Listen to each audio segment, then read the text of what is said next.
एक बार एक सज्जन हमको दिखा रहे थे, कोई महापुरुष हमारी और अपनी फोटो वो डाले थे, उसमें लिखा था आज बागेश्वर सरकार से शास्त्रार्थ पर चर्चा करते हुए।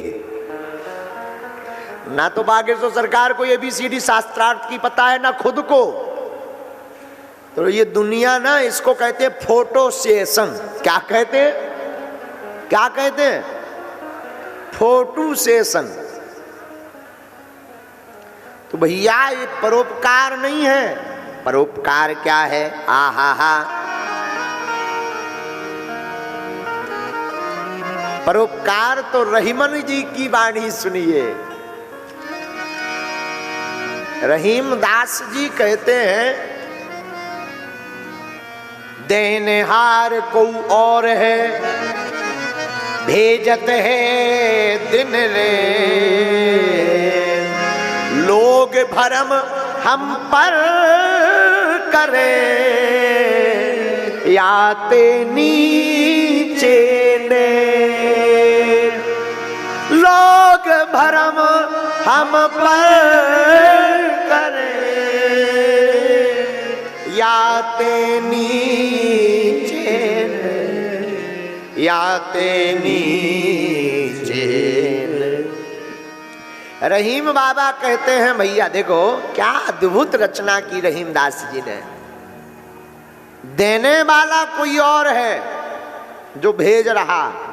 हम लोग तो भाई, हमसे कई लोग कहने लगते, गुरुजी कई बार आपकी कथा बड़ी अद्भुत होती है, बता बोलने आते हैं लोग बात। तब हम उनको कहते हैं कि देखो भाई, दिखने में हम जरूर दिखाई पड़ रहे हैं कि हम कथा कर रहे हैं, पर कथा कर तो श्री हनुमान जी रहे हैं, हम तो दिखाई पड़ रहे हैं। अब भाई साउंड सर्विस की तुम लोग पूजा करोगे, वाह क्या गजब की मिठास भरी आवाज निकाल रहा है, तो साउंड में तुम लाइट लगा दो, सब सिस्टम लगा दो, पर कोई बोलने वाला ना हो, कोई चिप लगाने वाला ना हो, तो ठठरी के बरे का बजे हो है? कहां से बजेगा? कोई बोलने वाला। तो साउंड की कोई महिमा नहीं। साउंड तो माध्यम है, किसी की बात को तुम्हारे कानों तक पहुंचा रहा। उसी प्रकार वक्ता को मत पकड़ो, पकड़ना है तो वक्ता के वक्तव्य को पकड़ो। ये बहुत ऊंची बात है, ये बहुत ऊंची बात है पंडित जी। वक्ता को मत पकड़ो। हम लोग क्या करते हैं, वक्ता को पकड़ लेना। अरे महाराज जी क्या कथा सुनाया, अरे नच दिए एकदम, डांस धूम धड़ाका हुई गया, बा ठठरी के बरे। धूम धड़ाका कथा नहीं है। वक्ता को मत पकड़ो, वक्ता के वक्तव्य को पकड़ो। रहीम बाबा कहते हैं, देनहार को और है, को और है, को और है, कोई और है। कौन? भेजत है दिन रे, दिन रात वो भेजते रहते हैं। लोग भरम हम पर करें, याते नीचे नैन। और आप जब परोपकार करो ना मेरे माय डियर, मेरे साधु, कभी भी परोपकार करो ना, इस अपेक्षा से मत करना कि वो हमें धन्यवाद देगा। इस अपेक्षा से करना कि ईश्वर ने हमको परोपकार करने के लिए चुना है। एक बार एक सज्जन की बेटे का ऑपरेशन होना था। डॉक्टर ने कहा 3 लाख रुपया जमा करो तभी ऑपरेशन होगा, और कल सुबह 12 बजे तक जमा कर देना।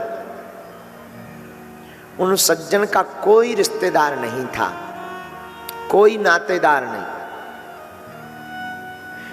उनकी आंखों में आंसू आए। हॉस्पिटल के बगल में एक बांके बिहारी जी का मंदिर था, बिल्कुल सत्य घटना बता रहे हैं आप। तोड़ी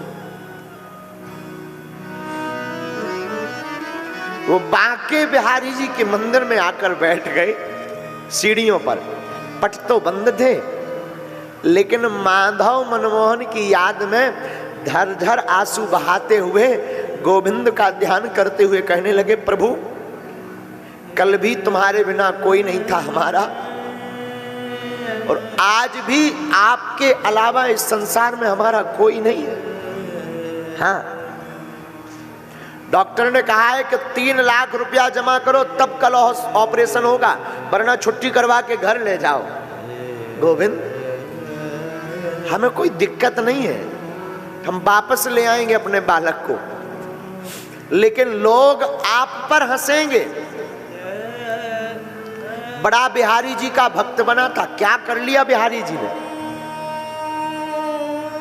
तो हमें अपनी नाक का भय नहीं है, अपने पुत्र का भय नहीं है मेरे माधव, मेरे गोविंद, हमें तो आपकी लाज का भय है, आपकी लाज ना जाने पाए। और मेरे साधु, सच्चा प्रेमी और प्रेम का वही है जो अपने प्रेमी के लिए सर्वस्व त्याग दे, जिसमें प्रेमी की प्रसन्नता हो, वही हाल में जिए, वही सच्चा प्रेमी है। भक्त भी वही है जिसमें भगवान की प्रसन्नता हो। तो रोते रोते 2 घंटे हो गए। वहीं बगल में एक नगर सेठ का मकान था। पहली बार जिंदगी में उस सेठ को नींद नहीं आई। सोचा नींद नहीं आ रही, बेचैनी हो रही, जरा बाहर टहल लूं। तो बाहर टहलने के लिए निकला तो चौकीदार साथ हो लिया। सोचा बाहर निकल आया हूं, जरा मंदिर तक घूमकर फिर आऊंगा, फिर सो जाऊंगा। 2 बज गए, आज नींद पता नहीं क्यों नहीं आ रही। वो दौड़ा दौड़ा टहलते हुए मस्ती में मंदिर तक आया। उस मंदिर की सीढ़ियों पर एक सज्जन को रोते हुए देखा तो इसके मन में लगा पूछना चाहिए ये क्यों बैठा, कहीं भूखा तो नहीं है। पूछा, भाई कौन हो तुम? इन सज्जन ने हाथ जोड़कर कहा, सरकार महोदय, हमारा नाम अमुक है, आप रो क्यों रहे? भोजन किया? भोजन नहीं किया। अरे तो चलो हम भोजन करवाते हैं। नहीं नहीं नहीं, रहने दीजिए, अब भोजन क्या करें, हमारा बालक मरता हुआ रखा है वेंटिलेटर पर। डॉक्टर ने कहा है 3 लाख रुपया जमा करो तो ऑपरेशन होगा, वरना कल घर ले जाओ। तो 3-4 दिन हो गए, तब से भोजन ही नहीं भय। अब क्या करें? आपने पूछा, यही बहुत धन्यवाद है। सेठ के दिमाग में बात बैठ गई कि आज जिंदगी में पहली बार हमारे साथ ऐसा हुआ, हमें नींद नहीं आई। पर क्यों नहीं आई ये कारण अभी तक पता नहीं था, लेकिन अब पता चल गया। ठाकुर जी चाहते थे कि इसकी मदद हो और वो हमारे सहारे हो, इसलिए भगवान गोविंद ने ये कौतुक किया है।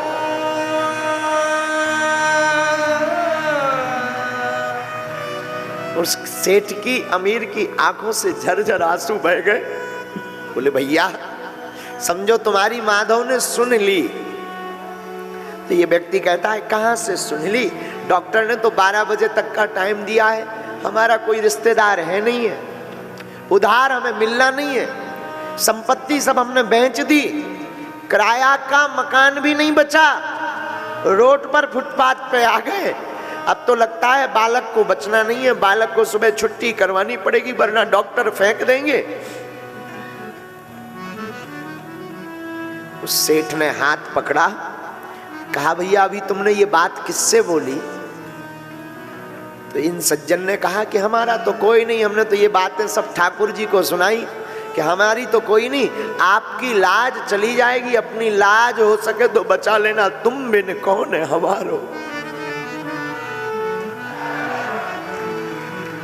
आपके बिन कौन हमारा इस संसार में। सेठ ने हाथ पकड़ा और हाथ पर हाथ रखकर मलते हुए बोला, बस समझो तुम्हारे कन्हैया ने कौतुक कर दिया। आज जिंदगी में पहली बार हमें नींद नहीं आई, वरना मैं काम का आदमी हूँ, 10 बजे सो जाता हूँ, 5 बजे उठ जाता हूँ, टाइम टू टाइम मेरा मैनेज है। आज मेरी इतनी साल की उम्र हो गई, पहली बार मैं 2 बजे तक जागा और अब पता लग गया कि प्रभु ने हमें क्यों जगाया। माधव तुम्हारी व्यवस्था करवाना चाहते, अब तुम चिंता मत करो, बालक का ऑपरेशन होगा, कल होगा, उसकी व्यवस्था मैं करूंगा। इन्होंने कहा कि हम चुका नहीं पाएंगे, हमारे पास कुछ है भी नहीं कि हम आपको दे पाएं, हम आपको धन्यवाद भी नहीं दे पाएंगे। पता है उस सेठ ने क्या कहा? बोले तुम्हें चुकाना ही नहीं, कर्जा तुम ले ही नहीं रहे, ये कर्जा तुम हमसे नहीं ले रहे, अब तू ये व्यवस्था ठाकुर जी ने जो हमें दे रखी उसी में से ठाकुर जी हमको कैशियर बना करके तुम्हारी व्यवस्था करवा रहे हैं। तब रहीमदास कहते हैं देनहार को और है भेजते हैं लोग भरम हम पर करें याते नीचे।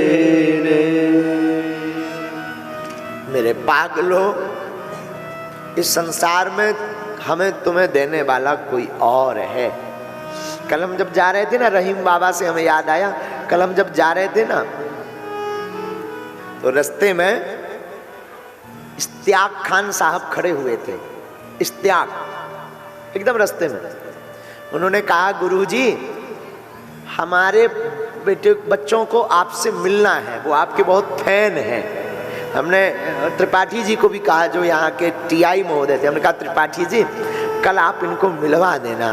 भैया भगवान ऐसी लीला करते हैं, पता है उनके भाव क्या थे? उनकी आंखें बता रही थी महाराज जी हम मिलना तो बहुत दिनों से चाह रहे थे, पर भगवान की ऐसी लीला हुई कि आप ही अशोक नगर में आ गए, और अशोक नगर में आ भी गए और हमारी ड्यूटी भी लग गई।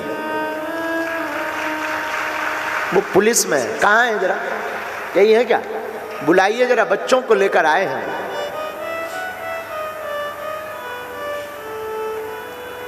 हैं क्या? खान साहब, वो बहुत भक्त हैं, बहुत भक्त, ठाकुर जी को बहुत मानते हैं। और पूरे बच्चों को लेकर वो बैठे रहे कि गुरुजी हम मिलेंगे। मेरे साधु बुरा मत मानना, रहीमदास से हमें याद आया, रहीम बाबा एक ऐसे हुए भक्त जिन्होंने ठाकुर जी को पाया, ठाकुर जी का सन्निकट पाया। आप अपनी जिंदगी में भी आज की जो कथा सुन रहे ना, आप लोग भी कथा से प्रण लेकर जाइए कि सेवा करना, परोपकार करना, ये देखकर मत करना कि कौन है, अपना है या पराया, बिरादरी क्या है, धर्म क्या है। नहीं, सेवा करना तो मानव सेवा करना। नर सेवा नारायण सेवा है, मानव सेवा माधव सेवा है। कौन सी सेवा है? बोलो ना, माधव सेवा। राजा परीक्षित जी से भगवान सुखदेव जी कहते हैं, हे परीक्षित आपने प्रश्न किया कि 7वें दिन मृत्यु है हमारी, क्या करें? तो सुनो, हमारे माधव की कथा को सुनो और सुनकर के तुम जीवन में उतारो। परीक्षित जी हम तुम्हें प्रण पूर्वक बता रहे हैं, आप कथा सुनते सुनते ही मोक्ष गति को प्राप्त कर जाएंगे। भैया मोक्ष का मतलब मरना नहीं होता है। कई लोग मोक्ष का मतलब 13वां समझ ले, नहीं नहीं, मोक्ष का मतलब मरना नहीं है, मोक्ष का मतलब है कामनाओं से मुक्त हो जाना। किससे मुक्त हो जाना? बोलिए जरा, किससे मुक्त हो जाना? कामनाओं से मुक्त हो जाना ही मोक्ष है। इसलिए हे परीक्षित जी, तुम्हें श्राप मिला, घबराओ मत, भगवान के बन जाओ।